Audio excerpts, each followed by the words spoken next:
가족끼리 왜 이래? 남편이 들이대자 아내가 한 말이야. 부부로 오래 살다 보면 너무나 익숙해져서 성욕이 거의 사라진다고? 수십 년 동안이나 계속된 식사에 너무나 익숙해지면 쫄쫄 굶어도 배가 안 고프니?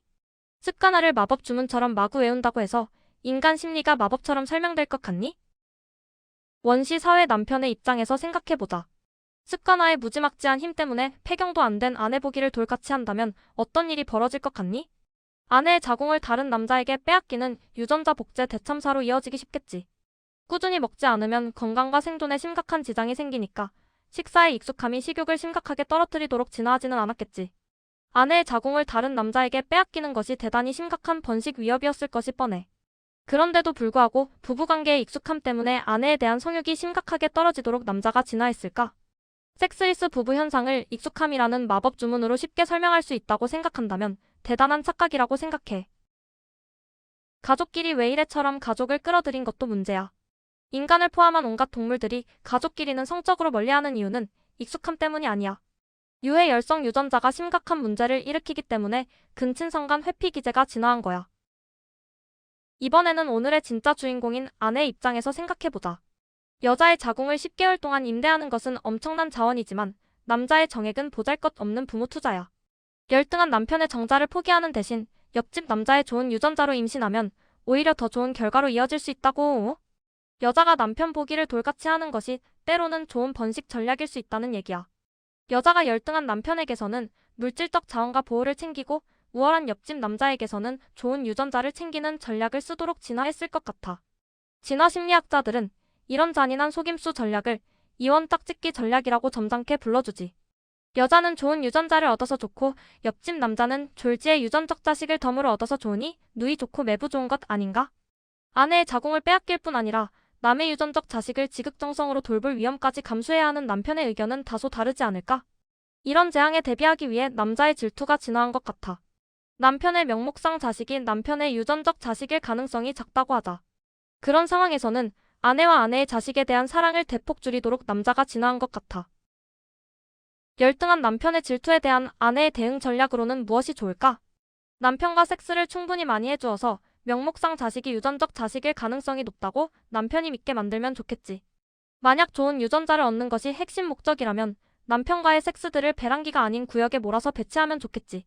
그리고 옆집 남자하고는 배란기의 소수정예 섹스를 하는 거야. 배란기만 되면 왠지 남편에게 짜증이 나고 남편의 성적 매력이 추락하는 것처럼 보인다고 하자. 배란기에 남편과 하는 의무방어전 섹스가 선택적 불감증이나 선택적 성교통으로 이어진다고 하자. 배란기에 남편이 주변에 보이면 짝짓기 상황 의존적 두통으로 고생한다고 하자. 그러면 남편의 유전자로 임신할 가능성이 줄어들겠지. 배란기만 되면 우월한 옆집 남자의 성적 매력이 폭증하는 것처럼 보인다고 하자. 배란기에 옆집 남자와 하는 섹스가 폭풍 오르가슴으로 이어진다고 하자. 그러면 좋은 유전자로 임신할 가능성이 늘어나겠지.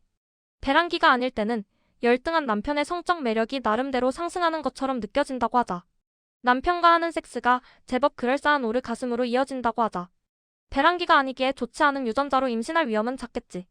충분히 공급되는 섹스를 통해 남편을 안심시킬 수 있겠지. 그러면 남편이 여자와 여자의 자식을 많이 사랑해주겠지.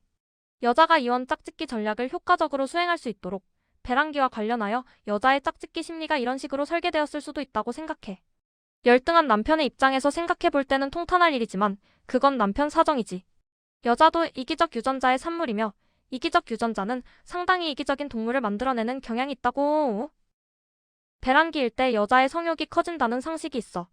위에서 살펴보았듯이 이원 짝짓기 전략에서 출발하면 그 상식과는 상당히 다른 예측으로 이어져. 남자가 얼마나 우월한지에 따라 성욕 또는 성적 쾌감이 커질 수도 있지만 작아질 수도 있어. 심지어 배란기일 때 성교통, 불감증, 이유를 알 수 없는 두통에 시달릴 수도 있어.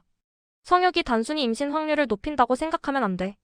열등한 남편에게 임신 가능성이 낮은 섹스를 충분히 제공해서 남편의 사랑을 쟁취하기 위한 기만 전략으로 해석할 수도 있다고. 이때 우월함의 기준에 대해 잘 생각해봐야 해. 키 작고 못생기고 싸움도 못하지만 미적분을 아주 잘해서 의사가 된 남편은 현대 사회 기준으로는 상당히 우월한 남자야.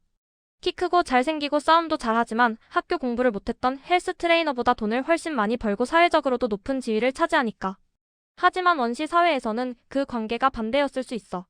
미적분 능력보다 싸움 능력이나 사냥 능력이 훨씬 중요했을 수 있으니까. 따라서 진화한 심리 기제들이 강력한 힘을 발휘하는 여자의 마음속 깊은 곳에서는 헬스 트레이너가 의사 남편보다 더 우월하다고 평가할 수도 있다고. 진화 심리학이 상식을 진화론으로 그럴싸하게 포장할 뿐이기에 식상하다고 비판하는 목소리가 있어. 여기에서 제시한 비상식적이고 반직관적이며 어떤 면에서는 상당히 괴상한 가설들을 그렇게 비판하기는 힘들 거야. 이런 가설들이 설득력 있게 입증된다면 진화 심리학이 발견법으로서 가치가 크다는 것을 보여주는 셈이지. 여자가 배란기에 열등한 남편과의 섹스를 회피하도록 진화했다는 가설에 부합하는 논문이 있어. 하지만 선택적 불감증, 선택적 성교통, 선택적 두통까지 다룬 논문은 챗GPT도 못 찾아냈어. 배란기와 관련하여 여자가 이원 짝짓기 전략을 효과적으로 구사하기 위해 얼마나 정교하고 복잡하고 세련된 짝짓기 심리 기제들을 진화시켰을까? 지금은 관련 연구가 너무나 부족해서 사고 실험에 만족할 수밖에 없어 보여.